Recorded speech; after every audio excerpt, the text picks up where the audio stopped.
I set up a surprise for my wife, a pregnancy test at dinner with baby shoes on the table. She froze. "Please tell me they're not his," she whispered. Then her phone buzzed. "I'm outside. Your husband can't know." Sarah froze at 6:17 p.m. on a Thursday evening in October, and I watched my entire life shatter in the space between heartbeats. I'd set up the whole thing perfectly. Candles. The expensive ones from that boutique store she loved. The ones that smelled like vanilla and cedar. Her favorite pasta, homemade carbonara with pancetta I'd special ordered from the Italian deli downtown. Wine glasses, though only mine had wine. Hers had sparkling cider. And on the table, carefully arranged like the punchline to the best surprise of our lives, a positive pregnancy test in a small velvet box, and next to it, a pair of tiny white baby shoes no bigger than my palm. After 3 years of trying, we'd finally done it. 3 years of tracking ovulation windows on an app Sarah checked more religiously than her email. 3 years of temperature charts. Sarah taking her temperature every morning before getting out of bed, recording it on a graph that looked like a seismograph of our hope. 3 years of doctor's appointments that started with Dr. Helen Rodriguez, a reproductive endocrinologist with 16 years of experience who'd run every test imaginable. There'd been the semen analysis where I'd ejaculated into a cup in a sterile room with laminated instructions and motivational posters. Normal count, normal motility, nothing wrong with me, they'd said. Then Sarah's tests, hormones, ultrasounds, laparoscopy to check for endometriosis. Nothing wrong with her either. Unexplained infertility, Dr. Rodriguez had said with practiced sympathy. Happens in about 15% of couples. Doesn't mean you won't conceive naturally. Just means we can't find a specific cause. So we'd tried timed intercourse, sex by schedule, romance replaced by ovulation predictors, and optimal fertility windows, month after month, negative test after negative test, each one feeling like a small death. Then we'd move to IUI, intrauterine insemination, $800 per attempt. We'd done 4 rounds before my insurance stopped covering it. Each time, Sarah would lie with her hips elevated for 30 minutes afterward, convinced it would help. Each time, 2 weeks later, her period would start, and she'd cry in the bathroom while I stood outside the door feeling helpless. We'd been saving for IVF when I'd gotten the hernia diagnosis. A result of too much heavy lifting at work, the doctor said. Required surgery, required recovery, required putting our baby dreams on hold. "It's only a few months," Sarah had said, holding my hand in the pre-op waiting room. "We've waited 3 years. What's a few more months?" I'd believed her, trusted her, never imagined that waiting meant finding someone else to try with. Now, finally, miraculously, she was pregnant, and I couldn't wait to see her face. I heard her car pull into the driveway at 6:15 p.m., heard her keys in the door. I met her in the hallway, grinning like an idiot, unable to contain myself. "Hey," I said, taking her hand. "Come see something." She smiled, tired from work, but indulgent. "What did you do?" "You'll see." I led her through our small house, the one we'd bought 3 years ago, specifically because it had 4 bedrooms, because we'd been so certain we'd need the extra space for kids. Led her to the dining room where everything was perfect. She walked in, saw the table, the candles, the food. Then she saw the baby shoes and froze. Her face went white. Not happy surprise white. Not shocked and delighted white. Terror white. The color of someone who'd just realized they'd made a catastrophic mistake. "Where did you get those?" she whispered, staring at the shoes like they were a bomb. I laughed, confused. "The baby store on 5th Street. The one that just opened. I wanted tonight to be special. Please tell me they're not his." The words hit me like a physical blow, like she'd reached out and punched me in the chest. "What?" Sarah's hands were shaking, actually trembling. "Jake, please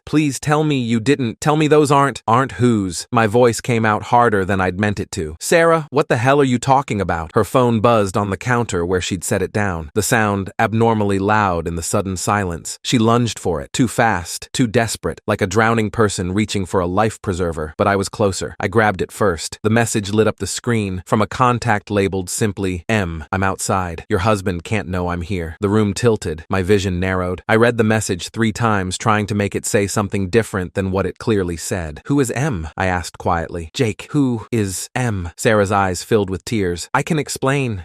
This isn't what it looks like." The doorbell rang. We both stared at the front door. Neither of us moved. The sound seemed to echo through the house. It rang again. "Don't answer it," Sarah begged, reaching for me. "Please, Jake, just let me explain first. Just give me a chance to." I walked to the door and opened it. A man stood on my porch, tall, maybe 6'2", well over 6 feet. Expensive suit, charcoal gray, tailored, probably cost more than my car payment. Wedding ring on his left hand. I noticed it immediately, a thick gold band that caught the porch light. "You must be Jake," he said, and his voice was tight with with tension. I'm Marcus. I looked between him and Sarah, who'd followed me to the door. Marcus, Sarah's boss, he said. Then his eyes moved past me into the house and found the dining room table. The candles, the pasta, the baby shoes. His face went gray. Actually gray. Oh my God. Sarah, you said you weren't sure. You said it might not be. Shut up, Sarah screamed, louder than I'd ever heard her. Just shut up. Get out. But Marcus stepped inside without invitation, pushing past me. You told me you weren't going to tell him yet. You said the timing was unclear. You said, get out. Sarah grabbed his arm, trying to pull him back toward the door, but I blocked the exit. Something cold and calculating had settled in my chest, something that wanted answers more than it wanted this man out of my house. No, I said quietly. Let him talk. Marcus looked at me, and I saw something unexpected in his face. Guilt. Real, genuine guilt. And beneath it, fear. I didn't know she was going to tell you it was yours, he said quietly. When she told me she was pregnant 2 weeks ago, I thought she was going to. He looked at Sarah. You said you were going to figure out what to do. You said you needed time. The timing could be either, Sarah interrupted desperately, her voice shrill. The dates overlap. It could be Jake's or it could be. The doctors can't say for certain without. The timing? Something clicked in my brain. A memory. A realization. I pulled out my phone, opened my calendar, started scrolling back. We've been trying for 3 years, Sarah. 3 years of tracking, doctors, fertility specialists, temperature charts, ovulation tests. You know exactly when you could have conceived. You track everything. You have it all in that app on your phone. Her face crumpled slightly. Jake, and you know, I continued, my voice steady despite the rage building in my chest like a pressure cooker, that I had surgery 4 months ago. Remember? August 15th, the hernia repair. She went very still. The surgeon was Dr. Peter Hammond, Oregon Surgical Associates. He said no heavy lifting for 6 weeks, no strenuous activity for 8 weeks, including, and he was very specific about this, no sexual intercourse for 8 weeks minimum. I looked at Marcus, then back at Sarah. 8 months ago was February. That's when we stopped being able to conceive naturally. The surgery was August 15th. Recovery period was 8 weeks. That takes us to October 10th, 5 days ago. Marcus swore under his breath. Oh, fuck. So, unless you've been tracking a different calendar, I said to Sarah, my voice like ice, you know exactly whose baby it is, because it's physically impossible for it to be mine. Sarah started crying, not delicate tears, ugly, desperate crying. Jake, please, I didn't mean for this to happen. I didn't plan. How long? I asked. How long have you been sleeping with him? Silence. How long, Sarah? 8 months, Marcus said quietly, when Sarah didn't answer. We started in February, after the sales conference in Seattle. February, right after my diagnosis. Right when we'd been told I'd need surgery. Right when our fertility treatments had to be put on hold indefinitely. So, the moment we couldn't try for a baby, I said slowly, you found someone else to try with? It wasn't like that, Sarah protested. I wasn't trying to get pregnant. We were careful at first. But then you stopped being careful, I finished. Because what did it matter, right? I couldn't get you pregnant anyway. So if you got pregnant, you could just, what? Tell me it was mine? Hope I didn't do the math? I didn't think I'd get pregnant, she said desperately. We were using protection most of the time, and I thought, most of the time, I repeated. Jesus Christ, Sarah. Marcus shifted uncomfortably, his expensive shoes squeaking on my hardwood floor. Look, I didn't come here to cause problems. I came because Sarah called me 3 hours ago, panicking. She said you were getting suspicious. She wanted me to what? I snapped, turning to face him. Disappear? Pretend your kid doesn't exist? I have a family, Marcus said, his voice rising. A wife, 2 kids, they're 7 and 9.